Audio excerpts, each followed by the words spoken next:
आज का हमारा अध्ययन का विषय है बच्चों नीति आयोग की कार्यकारिणी कि इसमें कौन कौन सम्मिलित होते हैं और हम पढ़ भी ये रहे हैं नीति आयोग का गठन, ठीक है, एवं आधुनिक समय में नीति आयोग की आवश्यकता उद्देश्य इस पर हम चर्चा कर रहे हैं। तो नीति आयोग का गठन जो हम पढ़ रहे हैं उसमें हमने नीति आयोग क्या होता है, इसके गठन के क्या आधार होते हैं, ये हमने पढ़ चुके हैं। और आज हम आगे स्टार्ट करते हैं नीति आयोग की कार्यकारिणी।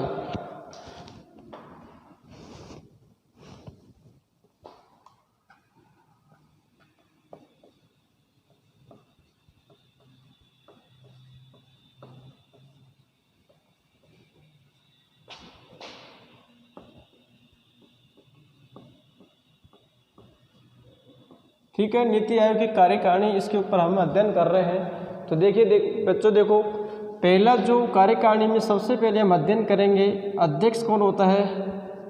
सबसे ऊपर ये क्या होता है, अध्यक्ष होता है। और अध्यक्ष कौन होता है, नीति आयोग का प्रधानमंत्री। तो वर्तमान में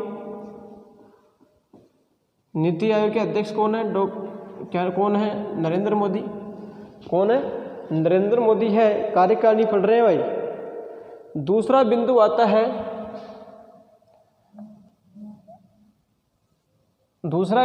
है, कार्यकारिणी के अंदर सबसे पहले अध्यक्ष हो गया नीति आयोग की कार्यकारिणी में। दूसरा बिंदु आता है गवर्निंग परिषद। गवर्निंग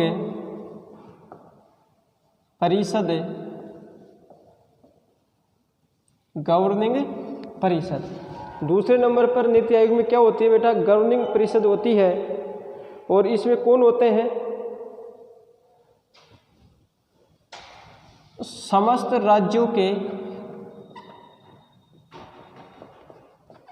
राज्यों के मुख्यमंत्री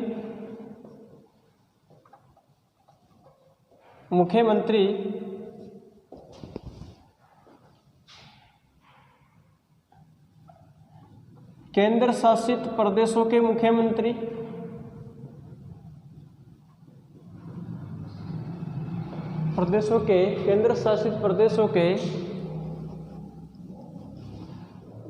केंद्र शासित प्रदेशों के मुख्यमंत्री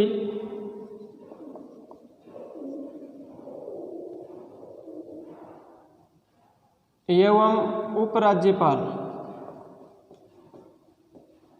उपराज्यपाल कहाँ के होते हैं, जिस केंद्र शासित प्रदेश में मुख्यमंत्री नहीं बढ़ता है वहाँ का जो भी प्रशासक होता है उपराज्यपाल होता है, उसको इस गवर्निंग प्रदेशों में सम्मिलित कर लिया जाता है। तीसरा जो नीति आयोग कार्यकारिणी इसमें होती है क्षेत्रीय परिषद।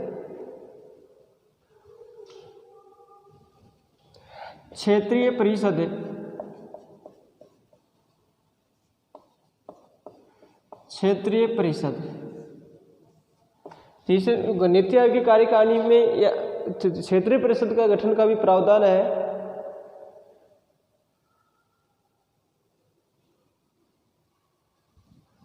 तो देखिए, एक से अधिक राज्यों को प्रभावित करने वाली समस्याओं के समाधान के लिए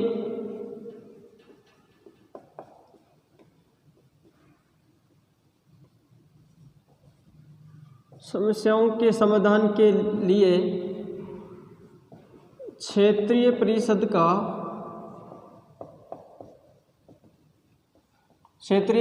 का गठन किया जाता है।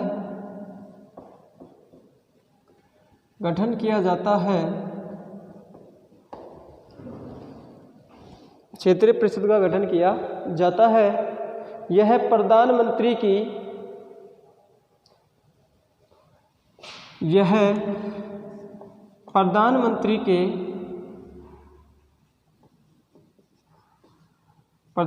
के निर्देश पर कार्य करती है।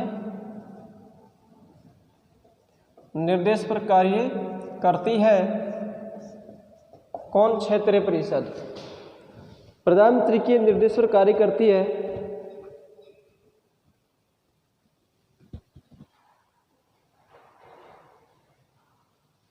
ठीक है। बैठकों की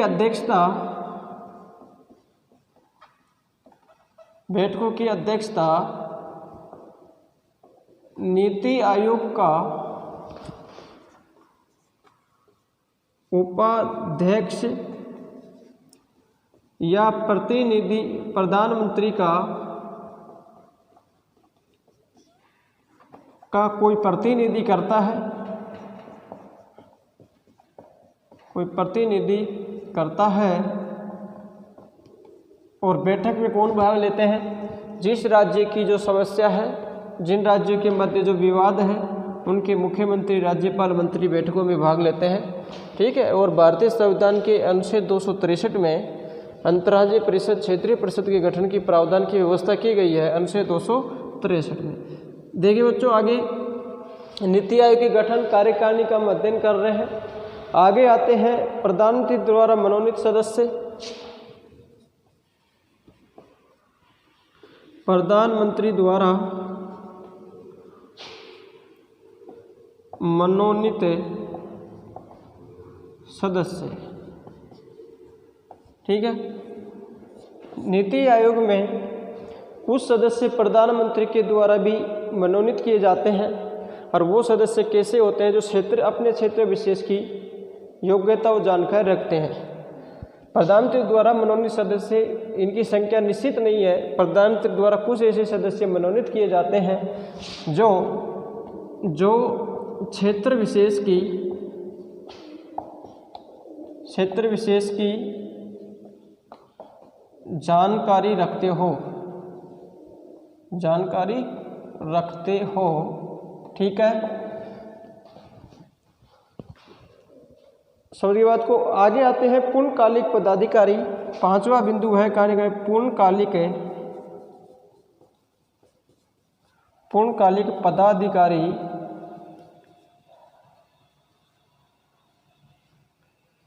पूर्णकालिक ऐसे अधिकारी जो पूर्ण समय के लिए इसमें कार्य करते हैं, उनको कहते हैं पूर्णकालिक सदस्य। तो पूर्णकालिक सदस्य में बेटा एक तो क्या होता है? उपाध्यक्ष होता है। एक क्या होता है? उपाध्यक्ष होता है। पूर्णकालिक सदस्यों में एक क्या होता है? उपाध्यक्ष होता है। और उपाध्यक्ष को प्रधानमंत्री द्वारा नियुक्त है। उपाध्यक्ष की नियुक्ति कौन करता है? प्रधानमंत्री द्वारा नियुक्त है ठीक है। तो पूर्णकालिक पदाधिकारी जो पूर्ण रूप से नीति आयोग के अंदर ही कार्य करते हैं और चीज़ों से उनका कोई लेना देना नहीं होता है, ऐसे सदस्यों को बेटा क्या कहा जाता है? पूर्णकालिक सदस्य कहा जाता है। क्या कहा जाता है? पूर्णकालिक सदस्य कहा जाता है। ऐसे सदस्यों को बेटा क्या कहा जाता है? पूर्णकालिक सदस्य कहा जाता है। क्या कहा जाता है? पूर्णकालिक सदस्य। तो पूर्णकालिक सदस्य में सबसे ऊपर क्या होता है? उपाध्यक्ष। और उपाध्यक्ष किसके द्वारा नियुक्त होता है? प्रधानमंत्री द्वारा नियुक्त होता है। ये बात आपको ध्यान में रखनी है। आगे देखिए पूर्णकालिक सदस्य 2, इसके बाद में 2 पूर्णकालिक है। पूर्णकालिक सदस्य कितने होते हैं? 2 होते हैं ठीक है। इसके बाद में देखते हैं पूर्णकालिक पदाधिकारी में और कौन कौन होते हैं? आंशिक सदस्य। आंशिक सदस्य का मतलब ये पूर्ण रूप से नीति आयोग के सदस्य नहीं होते हैं। तो और ये कैसे होते हैं? बौद्धिक संपदा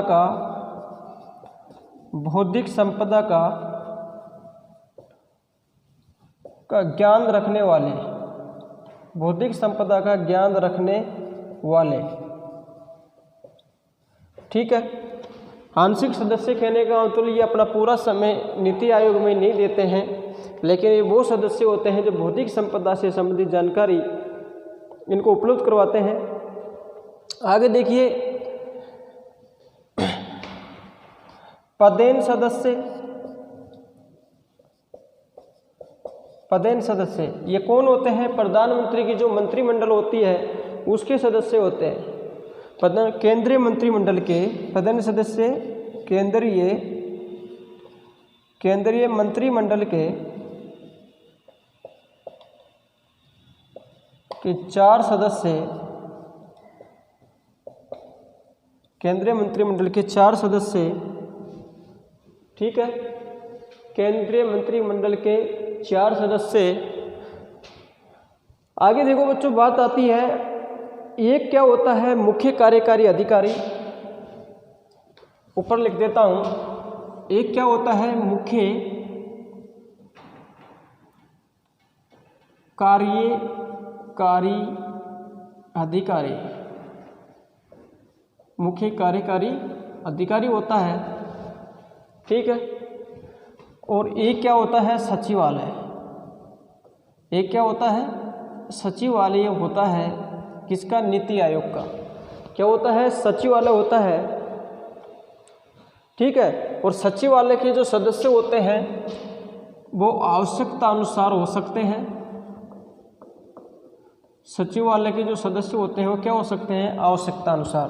तो बेटा देखो ये है नीति आयोग की क्या है? कार्यकारिणी है। इसमें ये नीति आयोग के सदस्य होते हैं। अब देखिए आपको मैं बात बता देता हूँ कि वर्तमान में जो नीति आयोग है उसका उपाध्यक्ष कौन है? नीति आयोग का जो उपाध्यक्ष है वो कौन है वर्तमान में? राजीव कुमार है। राजीव कुमार है। और जो 2 पूर्णकालिक सदस्य हैं वो कौन है? एक तो वीके सारस्वत है। एक तो कौन है? वीके सारस्वत है। और ये कौन है? विवेक देवराय। विवेक देवराय है। और मुख्य कार्यकारी अधिकारी वो कौन है? अमिताभ कांत है। मुख्य कार्यकारी जो अधिकारी है नीति आयोग का बेटा वो कौन है? अमिताभ कांत है।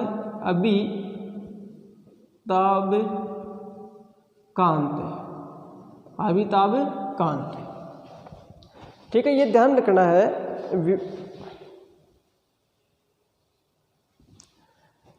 तो देखिए हमने पढ़ा नीति आयोग की कार्यकारिणी, समझने का प्रयास करना बेटा। आपको बता देता हूं, बिल्कुल अच्छी तरह समझना। नीति आयोग की कार्यकारिणी या संगठन, प्रश्न आ जाता है बेटा कि नीति आयोग से क्या समझते हैं, इसके संगठन को बताइए, ठीक है। नीति आयोग का संगठन बताइए। तो नीति आयोग की मैंने आपको बताया कि नीति आयोग क्या होता है, इसका गठन का आधार क्या होता है बेटा। अब देखिए नीति आयोग की कार्यकारिणी के ऊपर हमने अध्ययन किया। तो नीति आयोग की जो कार्यकारिणी होती है ये किस प्रकार से कार्य करता है? तो इसका जो अध्यक्ष होता है बेटा वो कौन होता है? प्रधानमंत्री होता है, ठीक है। जिस समय जो प्रधानमंत्री होगा वही नीति आयोग का अध्यक्ष होगा। तो वर्तमान में प्रधानमंत्री कौन है? नरेंद्र मोदी। तो नीति आयोग के अध्यक्ष कौन है वर्तमान में? नरेंद्र मोदी है, ठीक है। उसके बाद में क्या होती है? गवर्निंग परिषद होती है। गवर्निंग परिषद में कौन होते हैं? समस्त राज्य के मुख्यमंत्री। इतने भी जो राज्य हैं उनके मुख्यमंत्री रहते हैं, ठीक है। और जो केंद्र शासित प्रदेश है जिनमें विधानसभाएं हैं, ऐसे केंद्र शासित प्रदेश जिनमें क्या है? विधानसभाएं हैं, उनके मुख्यमंत्री। तो ऐसे केंद्र शासित प्रदेश कितने हैं वर्तमान में? 3 है। तो एक तो जम्मू कश्मीर, दिल्ली और पुडुचेरी। तो इन तीनों विधानसभाओं के मुख्यमंत्री भी सम्मिलित रहेंगे। एवं उपराज्यपाल कहाँ के? जिन केंद्र शासित प्रदेशों में मुख्यमंत्री नहीं होता है, ठीक है, वहाँ पर विधानसभा नहीं होती है, वहाँ पर कौन रहता है? प्रशासक उपराज्यपाल होता है, वो इसमें सम्मिलित होगा। तो गवर्निंग परिषद में कौन होंगे? समस्त राज्य के मुख्यमंत्री, केंद्र शासित प्रदेशों के मुख्यमंत्री, एवं उपराज्यपाल। आगे देखिए क्षेत्रीय परिषद होती है बेटा एक। और क्षेत्रीय परिषद का गठन का प्रावधान भारतीय संविधान के अनुच्छेद 263 में है बेटा। और ये देखो क्या होता है, क्षेत्रीय परिषद क्या होती है? एक या एक से अधिक राज्यों को प्रभावित करने वाली समस्याओं के समाधान के लिए क्षेत्रीय परिषद का क्या किया जाता है? गठन किया जाता है। जैसे कोई नदी विवाद है, सीमा विवाद है, उनको दूर करने का कार्य कौन करती है? क्षेत्रीय परिषद, ठीक है। और ये प्रधानमंत्री के निर्देश पर कार्य करती है। प्रधानमंत्री जैसा कहता है क्षेत्रीय परिषद को वैसा करती है। और क्षेत्रीय परिषद की जो बैठकों की अध्यक्षता कौन करता है? तो नीति आयोग का उपाध्यक्ष करेगा या प्रधानमंत्री के द्वारा नियुक्त कोई प्रतिनिधि करेगा। ठीक है, और बैठक में भाग कौन लेता है क्षेत्रीय परिषद में? जिन राज्यों के मध्य विवाद है उनके राज्यपाल है, मुख्यमंत्री, मंत्री उन बैठकों में भाग लेते हैं। आगे बात आती है, चौथा बिंदु है नीति आयोग की गठन कार्यकारिणी का प्रधानमंत्री द्वारा मनोनीत सदस्य। तो देखिए ये ऐसे सदस्य होते हैं जो उस क्षेत्र की विशेष की जानकारी रखते हैं। संख्या निश्चित नहीं है, प्रधानमंत्री 2 या 4, 5 है, कितने भी ऐसे सदस्य मनोनीत कर सकता है नीति आयोग में जो उस क्षेत्र विशेष के बारे में जानकारी रखते हो। अगला बिंदु है पूर्णकालिक पदाधिकारी। पूर्णकालिक पदाधिकारी ऐसे पदाधिकारी जो नीति आयोग में हमेशा एक जगह रहकर कार्य करते हैं। तो एक तो क्या होता है बेटा, उपाध्यक्ष। पूर्णकालिक अधिकारियों में एक उपाध्यक्ष होता है, वो किसके द्वारा मनोनीत होता है? प्रधानमंत्री द्वारा नियुक्त होता है।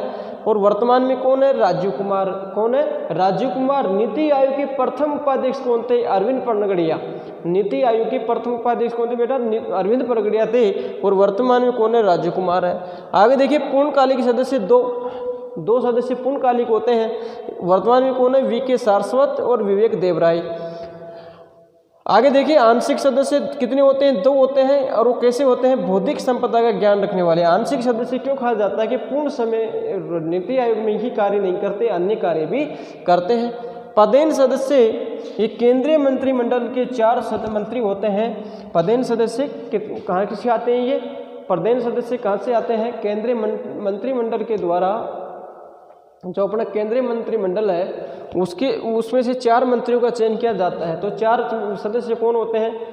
एक तो हो गया अपना जो गृह मंत्री है, एक सदस्य कौन हो गया इन पदेन सदस्यों में? गृह मंत्री। एक हो गया रक्षा मंत्री,